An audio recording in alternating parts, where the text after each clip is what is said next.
Yo, check the mic, 1, 2, Beacon is the name. Lights up the city, ain't playing no games. Joel Simmons and Michael Seville, the vision is clear. Dropping knowledge, conquering all of your fear. Beacon, that's the sound of the future. The main hosts are here, they built the whole structure. Community strong, we rise from the ground. The Beacon power up, yeah, time to look up.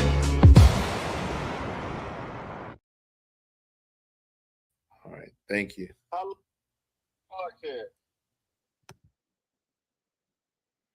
What's going on? What's going on, people? We are live. It is Community Beacon. It is 4 o'clock. It's Friday. We come to you each and every Friday. I am Mike Seville. Yeah. One of your co-hosts. I'm doing it. I'm clapping my hands for the great Michael Seville. And I appreciate the one it. And only. The one and only. Let me take it in.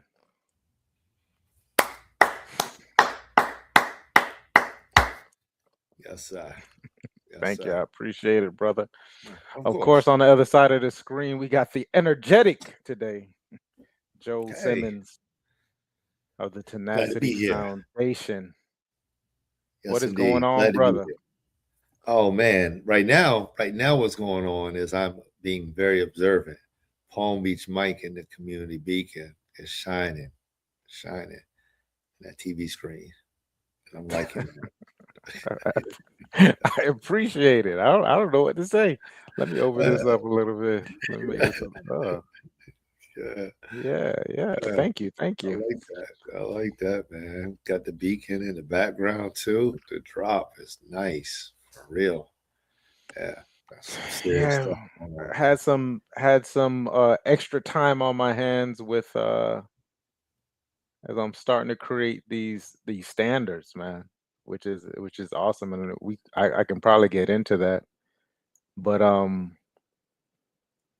able to create a lot of stuff with AI now, right? And I still have Chat GPT, and if anybody's watching this show, like, kind of, chime in if you have, or if you haven't actually started kind of, I don't want anybody necessarily to do a super deep dive into AI, but at least get like a taste of it and keep your finger on the pulse of it, because it's such a powerful tool that you can utilize.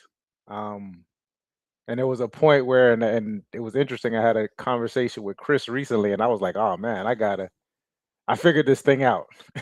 and I think I did it just on time with AI, in that just keep it. Oh, I'm trying to stay on the screen. All right, that's a little better.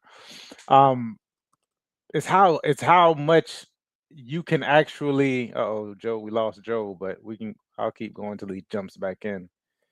Is how much time can actually be spent just dealing with this, with the breadth of it, like not the breadth, the depth of it. There's so much. And right now, what they're calling it, I guess the term now is AI slop. So there's a lot of things going on in regards to people who are, attempting to sell you this and do that. And it's like, we're so at the beginning. I'm glad to have you back, brother.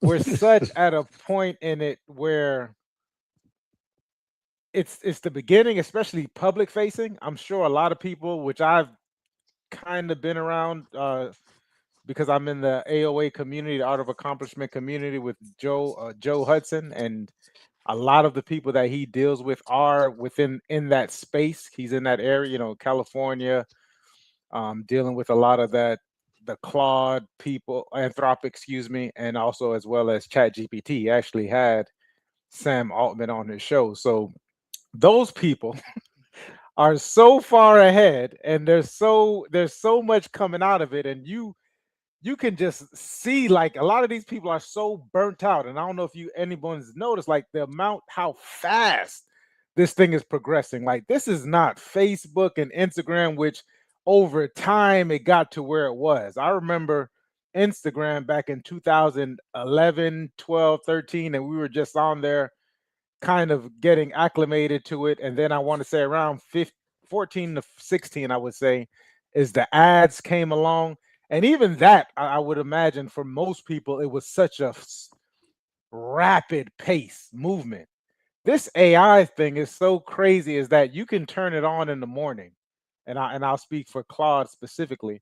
You can turn on Claude in the morning, and by, say 8 o'clock in the morning, and by 12 o'clock, they've done something different to it. They've updated it. It'll tell you, press this button to update it. And almost every other month, not every other month, it's almost every month now, they're coming out with like some kind of new uh layer to it, right? At one point it was Sonnet for Anthropic, then it was Opus, and ChatGPT is the same way. It was like this point oh, now it's at whatever point. I don't even know what it is now. If I was to look at where ChatGPT is, and this is happens so right, but there's people in the background that are actually a part of this, and they're operating at a level to where essentially they're getting burned out. And Mm. in my mind, I'm like, well, if they're getting burned out, I can imagine us that don't even really quite understand it getting into it. I had a friend saying like at 3 o'clock in the morning they were working on some kind of a code, cloud code, or doing vibe coding at and I was like, what was it about? And I'm not gonna say his name, but I still think it's funny. Not matter of fact, I will say it was Chris. Chris is like, man, I made this program on business cards. And I'm just like, on business cards. But it's just that you can get so caught up in this system, and it's so intuitive. And it's interesting Mm. because everybody's system kind of speaks like them. Like in order for you to actually get a blank slate, you almost have to log into somebody else's thing and get the information, because it's so intuitive as how it answers you and how it relates to you and so on and so forth, that you can actually start going down that stream. And it's not, I think for me right now, the difference Mm. between it and social media and this new, which essentially is this new web essentially, is that social media, you'll get into the algorithm and it'll give you feedback. This is giving you personal feedback. Ask him. This is giving you personal feedback immediately. So it's like you don't even necessarily have to wait for it. It's already like you can wake up at 3 o'clock in the morning and just start going into this thing. So I think especially for people who are getting into like this one-on-one thing where you don't necessarily have to move things physically, is more of like a mental space, that it's Mm. going to be interesting how that changes. um but yeah, so my advice to most people is like, listen, just be careful. This new piece of technology that to me is even more addictive than social media. And we knew it was coming, so just to be prepared for it. And but Claude, like I said, I'm working with both Claude and Chat GPT because I like to kind of go back and forward with it. But Claude has some awesome. Claude Cowork has been, I mean, insane. I mean, it's an executive assistant if you can kind of uh if you get the right, if you understand it. I mean, it does everything. It'll respond to emails, text messages. It'll go into your CRM and make the changes on your CRM. If you have voice, you can start to make phone calls probably using it. It's not as reliable, and but it's getting there. It's probably further than where I thought it would be at this point in time. So that's been interesting this week. I don't even know how I started talking Mm. about it, brother. I don't know how you started talking about it either, because my line dropped as soon as we started to get into it. But yeah, man, that I like what you're talking about just with the AI piece, because man, this thing is like it's a storm, right?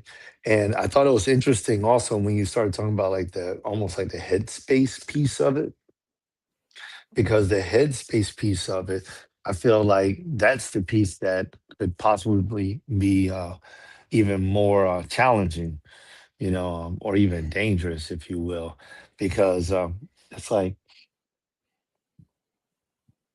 AI is being used to help people facilitate whether or not they are in depression, how to get out of depression, suicidal ideation, you know, bipolarism, just schizophrenia. Just people are going to AI to get answers and expecting for those answers to be exactly what they need. And I don't know. I'm interested in seeing exactly where that's going to go and how that's going to play out. I know Tony Robbins was creating something that was that people could utilize as a therapist, right? Inside of his platform.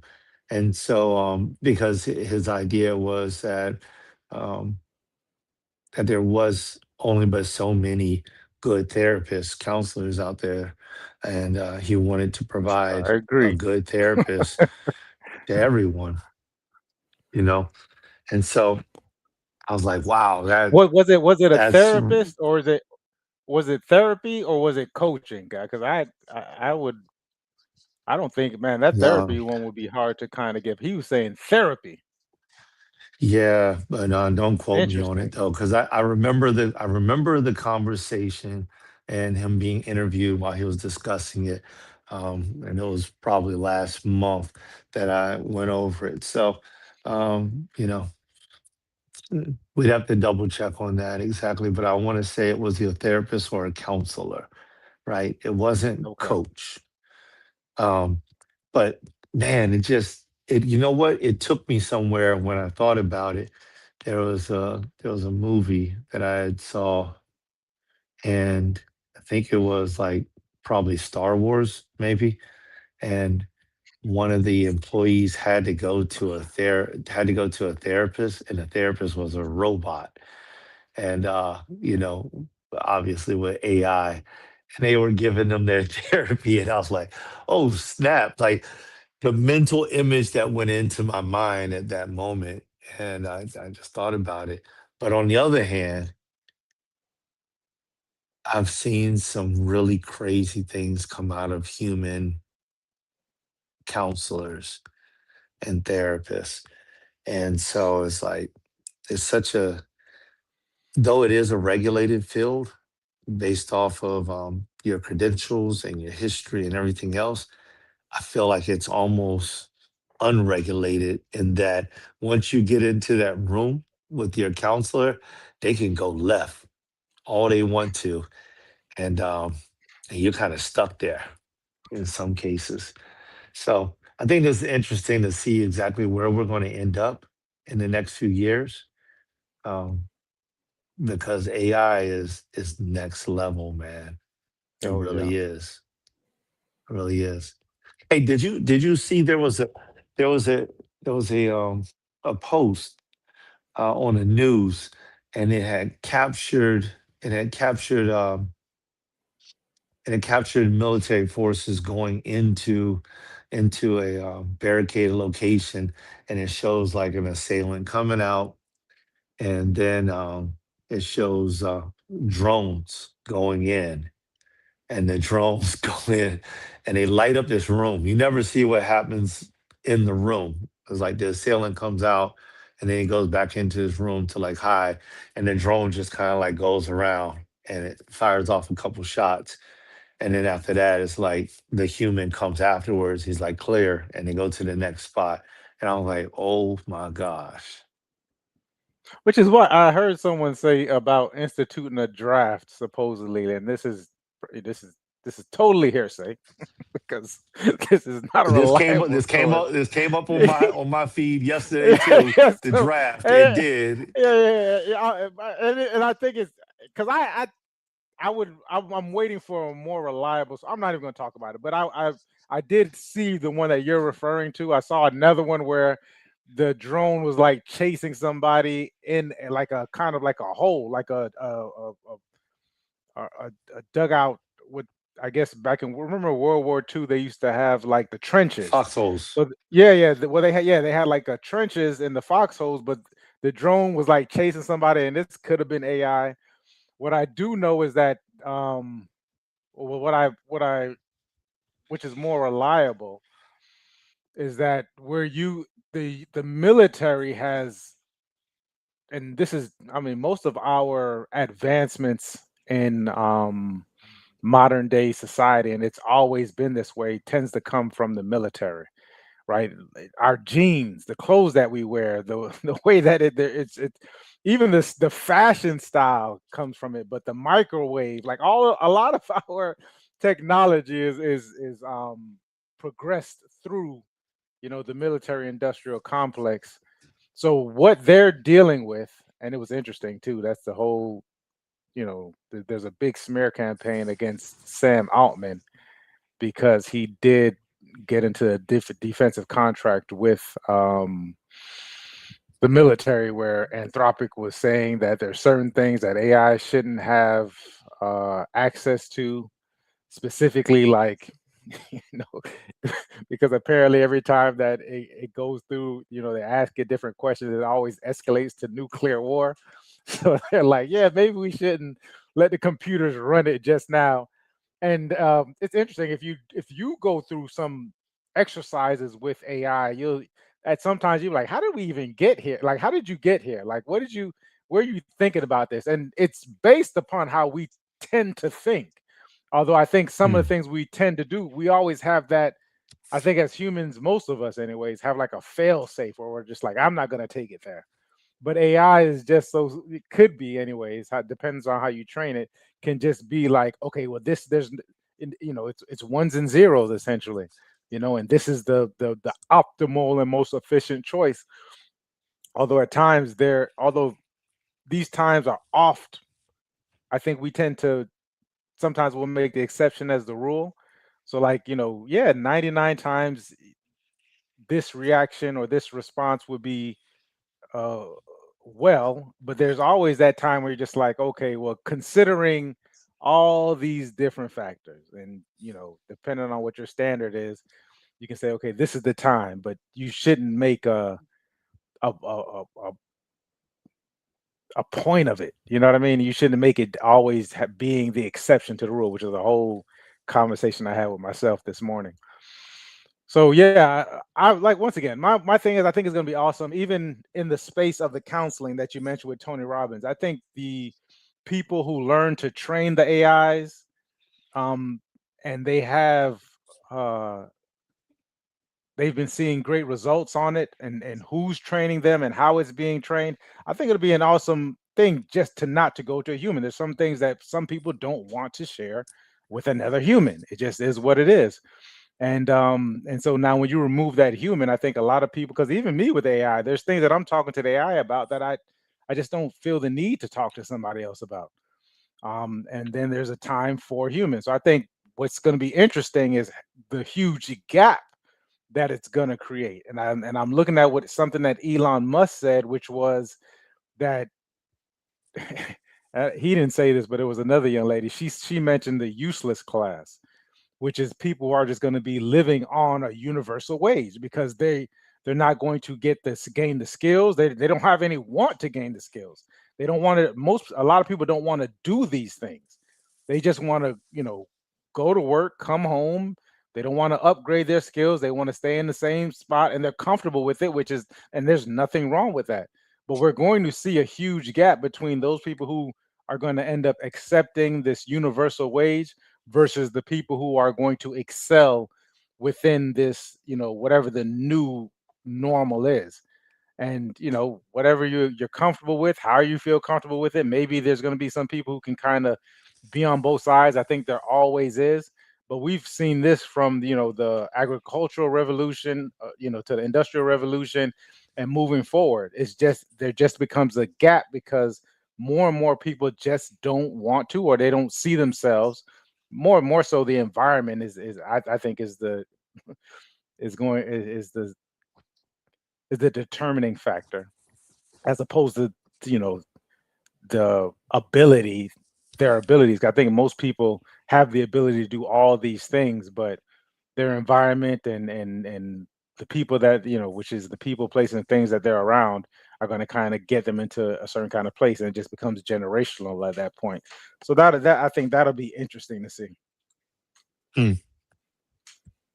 Yeah, I mean, I don't know, man. I don't know how interesting any of this will be. I think being alive is interesting. So I love that. And I'm curious. I am very curious about where this AI is going to take us and what type of generation of people it's going to bring about. I'm curious about it. I'm looking forward to seeing it. I love the ability to use AI in the sense that I do use it. I definitely am interested more into the Claude system. So I've been thinking about diving into that. Haven't gotten into it just yet. But I know that I think I had read somewhere about Claude being placed into some like a sandbox of some sort, impenetrable box. And Claude managed to figure itself out of the box by going through an email to one of the developers. And before the developer knew, Claude was on the outside of that box. And I was like, oh my gosh, Claude got some brass. he's got that Claude system is something else, and so I think that kind of went viral a little bit. Just people starting to get a feel for like what are you really using AI for, and the other thing is these the billionaires, the 100 millionaires, people that are just like well influenced and into AI and into this space of how it can benefit their lives. A lot of these people are doing what the average citizen is kind of doing, quote unquote, with their own chat, alluding to what you had mentioned earlier about how our AI system really is personalized based off of the information that we feed it. So it can be as great, it can be as smart, I guess, as great as we desire it to be based off of the information that we give it, or it can, respond at a very low level based off the information that we give it. Especially, like I noticed one thing with ChatGPT is that if you go behind the scenes and you actually do some programming into ChatGPT, then it will actually respond to you differently. And so that was one of the things that I did because I was tired of getting certain types of responses that were just, so they were just so low level. And I would have to respond back to chat to remind it, hey, don't do this, don't do this, don't do that, don't do that, until I just started to put in those prompts in the back end of chat. And now chat just responds at a much higher intuitive level for me, and I don't know if this is like something that was utilized to because there's some of the systems run off credits and they run off of depending on what level of AI you have. Sometimes it'll use up all of your ability to ask questions. And so the more it drags on, the less you get a good answer. So I took the time to, kind of like bone mine on up, make it a little bit stronger so that I can get stronger answers in the early point. But I noticed that from what I've looked up on Claude, that Claude was like one of those ones that was far ahead.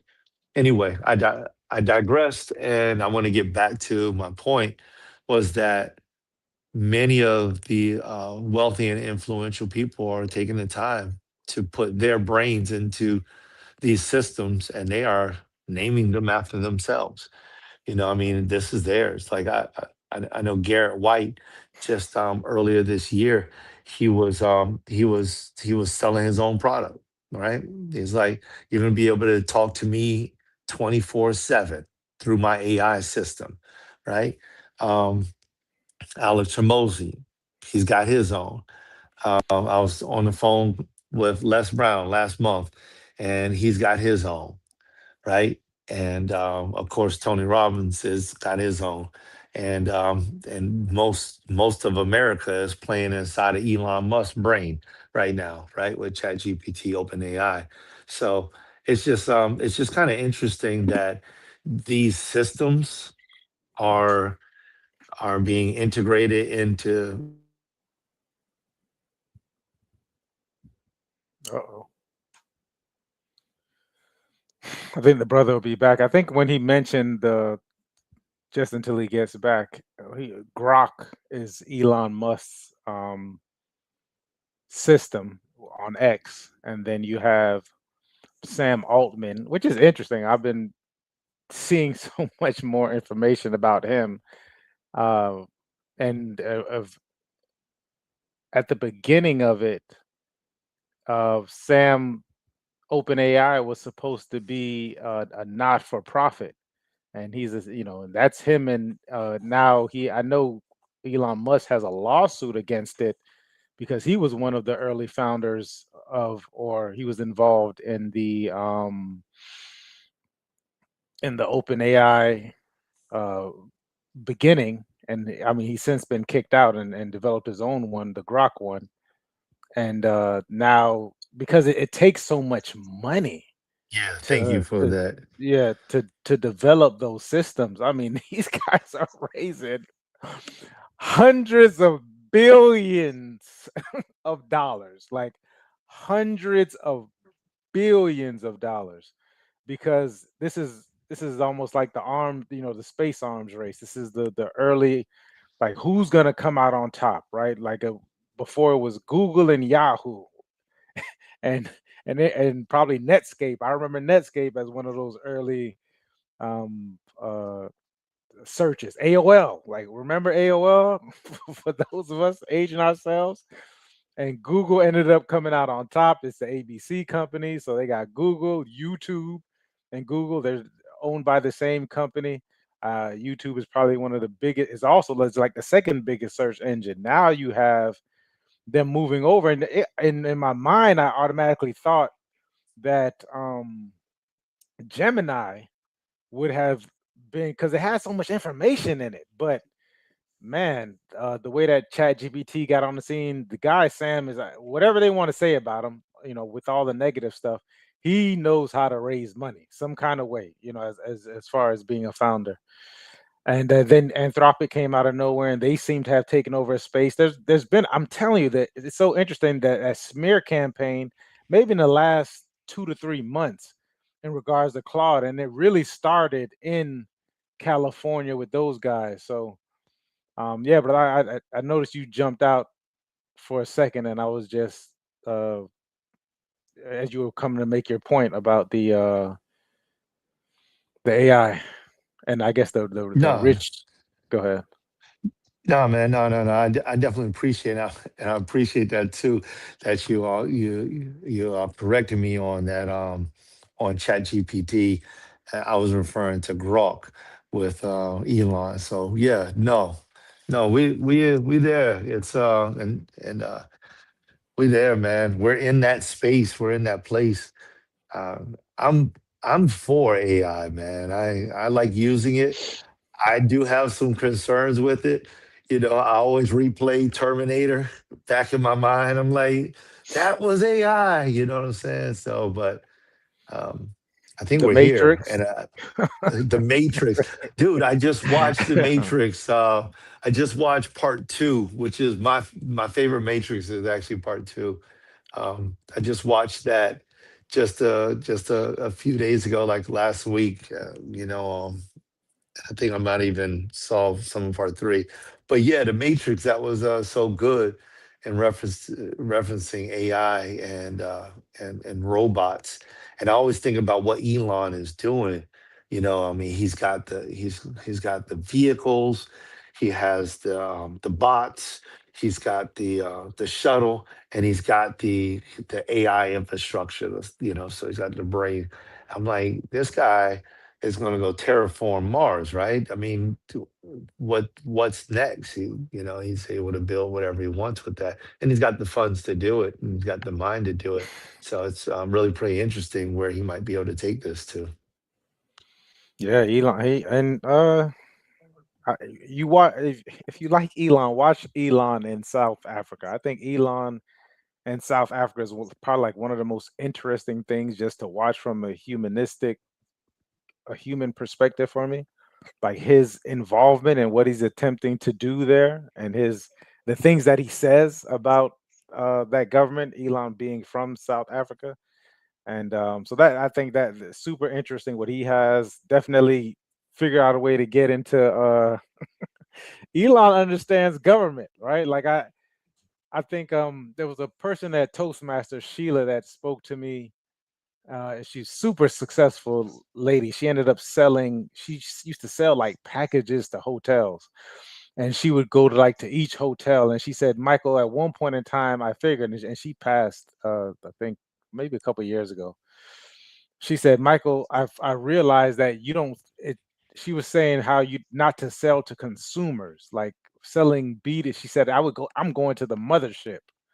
And so, in that same vein, Elon does the same thing. Like a lot of Elon's businesses are like he's figured out a way how to get involved with the government to help the government, which helps to make sure that he has a certain type of check and clearances. Especially look at his connection with NASA and his SpaceX program. And even X, think about how what he did in regards to the last presidential campaign, buying X ahead of time, because what he noticed was a lot of the social media companies were biased towards it in a certain kind of way. And he bought X and opened it up and shrunk the workforce by like 70% and turned it into a profit versus where they had such a high burn rate. So yeah, Elon, like you mentioned, brother, has the brains. It seems like he has the know-how. And he's very vested in a lot of these different things. It's almost like he doesn't care about putting up certain bets. You know what I mean? Like he'll bet his last. Like us is not our last. Like, hey, if we get left with $30 million, we'll be fine. But he'll put it up. But coming from the billions to 30 million, I would imagine that's a huge drop in the type of lifestyle that he's accustomed to, and he's done it several times. So it's definitely interesting to watch all of this stuff, man. I think all of this stuff. I'm with you. I am pro AI. I mean, I wouldn't even get into the depths to where I have a concern about it. I think a lot of these things are like what I would call above my pay grade. So I'm not too exactly worried about it, more so than just trying to understand it. Seeing how it kind of uh, dictates the way that we go and as far as human behavior is, and it's interesting. I was just thinking, as you mentioned Elon too. Elon reminds me probably less charismatic as Tony Stark. Like I'm watching all the Marvel movies, and Elon and Tony kind of seem like similar characters. I mean, who was Jarvis? Jarvis was his AI that eventually went Mhm. into Ultron and then turned into Vision, right? All these things were a part of this. Tony's. They started with that Tony's AI, and Vision actually was Tony, David Banner, and all this information. Like he came in and kind of put it together. Whereas, and he was a closed system, whereas Ultron was like an open system, and we saw what happened with Ultron because it was an open system, which is interesting as we watch these different closed systems and open systems. Yeah, a lot going on, man. But what's so funny is that like we just spoke on this for like, and this is for the last 30 to 35 minutes, and we didn't really get into it, like as far as pulling this stuff up and like little things that we're personally interested in, as far as how we probably prompt AI and seeing what it does. And we went on for almost 30 something minutes about it. Like this is how fast like you can kind of to get caught up in it. It just shows you once you put it in front of you, you are able to prompt it in a certain way, and don't let someone show you really how to prompt it to where it's really giving you like these well thought out answers and responses and solutions. Like you can really get into optimizing and being more efficient. And like I said, I would just tell people like just go in and you know I almost like schedule it.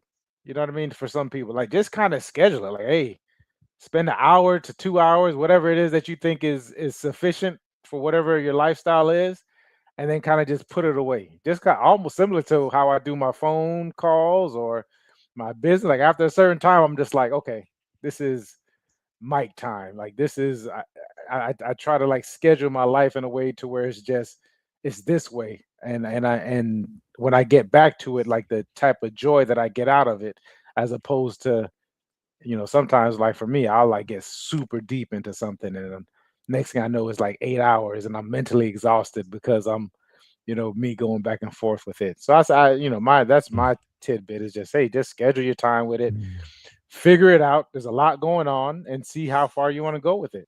I think it's going to be dope. mm. Yeah, I think that's a part of life right there. Just learning how to balance out things so that we don't burn ourselves out. Um, and that comes with it. Just seems to me like it comes with every single scenario of life, no matter what it is. Um, just taking that time to really keep yourself aligned and keep yourself grounded, um, and just utilizing the tools the best that you know how, and taking time also to learn more about them. Just learn more about whatever it is that we're doing so that we can be better at it. Hey, let me throw this little plug in while I got an opportunity. Throw this little plug in. How you doing there, Pastor? Next on May the 1st, we'll be having our first event at the O Lab. It'll be from 6 to 8. It'll be a networking event. You can check us out. Go to Eventbrite and you'll find us there. Look up the Opportunity Lab. You can go to the Opportunity Lab on IG. You can go to jsimmons.tenacity on IG. Um, and check us out. Come stop by. Come see what we're doing here at the O Lab. We definitely want to invite you. I know some of these occasions for Community Beacon, we have gone down to like some 30-minute sessions because the brother is trying to, he's been doing all he can do to help me out so that I have a little more time to finish up what I'm doing over here. And I definitely appreciate you, bro. I'm just looking forward to doing some bigger things here, and I'm looking forward to doing some things with the Community Beacon here too when the time is right. So, like I said, just get that plug in. Yeah, awesome, awesome. Anything, I think it was time well spent today. Yeah, man, definitely appreciate you, bro. Every time, all the time, man. Every time, all the time. All right, people. We will see you next week, God willing, and the creek don't rise. And peace.